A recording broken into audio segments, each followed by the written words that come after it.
কিছুটা একটা হতে চলেছে। সাইরেনের শব্দ কাল বিভিন্ন জায়গাতে হয়তো বাজতে চলেছে এবং সেই সাইরেনের শব্দ যদি বাজে, আপনারা ব্যক্তিগতভাবে বলছি সেই সময়টা সদ্ব্যবহার করবেন।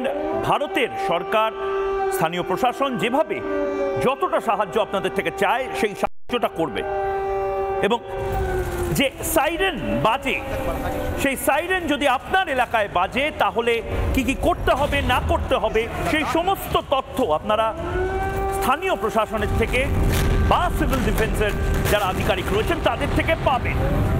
কিছু তো একটা হচ্ছে। একদিকে কালকে দেশ জুড়ে যে মক ড্রিল, সেই মক ড্রিল বা যুদ্ধ মহড়ার প্রস্তুতির মহড়ার, সুরক্ষা মহড়ার যে ছবি আমরা দেখাবো গোটা দেশ জুড়ে হবে, কলকাতা শহরে বিভিন্ন স্কুলে হবে, বিভিন্ন ইনস্টলেশনে হবে, সেই সমস্ত ছবি আমরা দেখাবো। কিন্তু তার আগে মন ভালো করা একটা ছবি দেখি।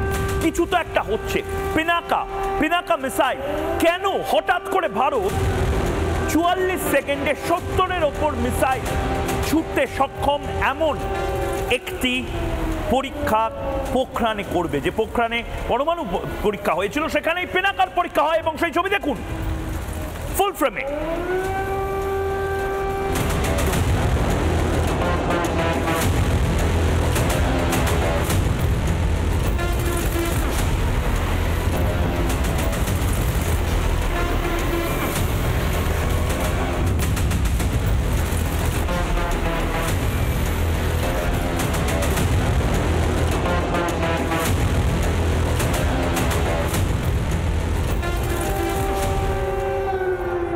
পাকিস্তানের কাপুরুষরা যদি ভাবে যে ভারত চুপচাপ বসে থাকবে, না, ভারত চুপচাপ বসে নেই।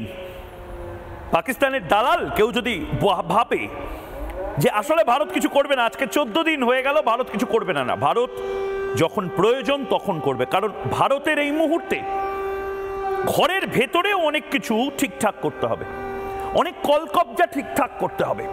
পাকিস্তান একদিকে ভেঙে খান হবে, সেই আপডেটগুলো আপনাদেরকে দেবো এবং বিশ্বাস করুন আমার তো মন ভালো হয়ে যাচ্ছে। থাইল্যান্ডে যেরকম ভিসা অন অ্যারাইভাল বা ভারতীয়দের জন্য বিভিন্ন দেশে ভিসা লাগে না, ঠিক সেরকমভাবেই আগামী কয়েক বছরের মধ্যেই সম্ভবত বালুচিস্তান যেতেও ভিসার প্রয়োজন হবে না ভারতীয়দের। সেই যুগ, সেই সময় আসতে চলেছে। একদিকে যুদ্ধের ছবি, একদিকে যুদ্ধের প্রস্তুতির ছবি এবং অন্যদিকে ভারতীয় হিসেবে মক ড্রিল অর্থাৎ যুদ্ধের মহড়া, সেই ছবিগুলো আমরা দেখাবো। এবং তার পাশাপাশি আপনাদেরকে একটা বার্তা দিতে চাই যে আপনারা নিশ্চিন্ত থাকুন, ভারত কিছু একটা করছে। কি করছে আমরা কেউ বলবো না, কি করছে আমরা কেউ জানি না। যুদ্ধের ছবি একদিকে এবং অন্যদিকে মক ড্রিলের ছবি। একবার সেই ছবিও আমরা দেখাবো আপনাদেরকে। কিন্তু এই অভূতপূর্ব দৃশ্য, সেই অভূতপূর্ব দৃশ্য আপনারা দেখুন। একদিকে মক ড্রিল হচ্ছে, আরেকদিকে টেস্ট ফায়ারিং চলছে। একদিকে টেস্ট ফায়ারিং চলছে মিসাইলের এবং অন্যদিকে মক ড্রিল। এই ছবি ভালো করে দেখুন।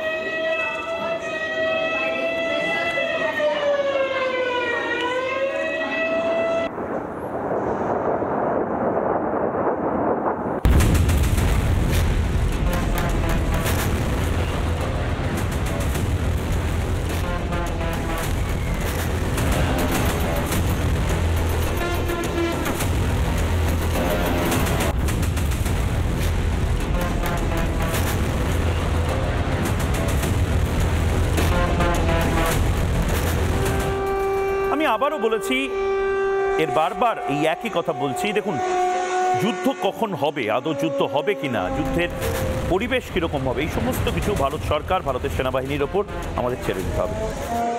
আমরা দেখতে পাচ্ছি কিছু একটা বড় হতে চলেছে এবং সে কারণে 1971 সালে যে মক ড্রিল হয়েছিল, যে ধরনের ব্ল্যাকআউট টেস্ট হয়েছিল, অর্থাৎ গ্রামকে গ্রাম, শহরকে শহর কারেন্ট অফ করে দেওয়া হবে এবং সেই সময় বিভিন্ন মানুষ যাতে সুরক্ষিত থাকে তার পরীক্ষা চালানো হবে। যুদ্ধ সুরক্ষা মহড়া শপিং মল থেকে শুরু করে, স্টেশন থেকে শুরু করে বিভিন্ন জায়গাতে নেওয়া হবে এবং সেটা কাল আপনার শহরেও হয়তো আপনি দেখতে পাবেন।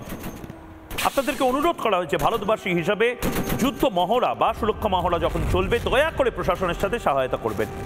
একদিকে যুদ্ধ সুরক্ষা মহড়া, অন্যদিকে পিনাকার বিক্রম, এই পিনাকা হচ্ছে ইন্ডিজিনিয়াস অর্থাৎ ভারতে তৈরি করা মিসাইল। 44 সেকেন্ডের মধ্যে 70-এর বেশি মিসাইল, সেগুলো 50 কিলোমিটার রেডিয়াসে ফায়ার করা যায়। অর্থাৎ অমৃতসর বা জম্মু থেকে যদি ঠিক এইভাবে কোনো মিসাইল ফায়ার করা হয়, তাহলে যে প্রতিক্রিয়াগুলো পাকিস্তান পেতে চলেছে তার একটা কাউন্টার প্রতিক্রিয়া হবে। এবং সেই সময় যদি পাকিস্তান যদি ভুলেও একটা মিসাইল স্ট্রাইক করে আমাদের এপারে, সেই সময় আমরা কি করব? বা কোনো প্লেন যদি পাকিস্তানের সাইড থেকে, দেখুন আমরা পাকিস্তানকে মারবো, আমরা পাকিস্তানকে মানচিত্র থেকে উড়িয়ে দেবো, শেষ করে দেবো পাকিস্তানকে, 5 টুকরো পাকিস্তানকে আমরা করব, এটা আমরা পণ করেছি। কিন্তু পাল্টা পাকিস্তান যে হাত গুটিয়ে বসে থাকবে তা তো নয়। পাল্টা পাকিস্তান যদি এয়ার রেড করে, পাল্টা পাকিস্তান যদি নিজের F-16 গুলো এই মুহূর্তে নিয়ে আসার চেষ্টা করে, তাহলে কি করতে হবে? তার জন্য এই মক ড্রিলের সময় কি করবেন না করবেন সমস্ত বিস্তারিত তথ্য রিপাবলিক বাংলায় কাল সকাল থেকে আপনারা পাবেন। আজ রাতে আমরা লাগাতার এই মক ড্রিলের যে তথ্য, সেই সব তথ্য দিয়েছি। কিন্তু নানা ধরনের কন্টেন্ট দেখার জন্য লাইক করুন, শেয়ার করুন আমাদের ফেসবুক পেজ, সাবস্ক্রাইব করুন আমাদের ইউটিউব চ্যানেল। পাশাপাশি অন্যান্য ব্রেকিং নিউজের জন্য অবশ্যই চোখ রাখুন রিপাবলিক বাংলায়।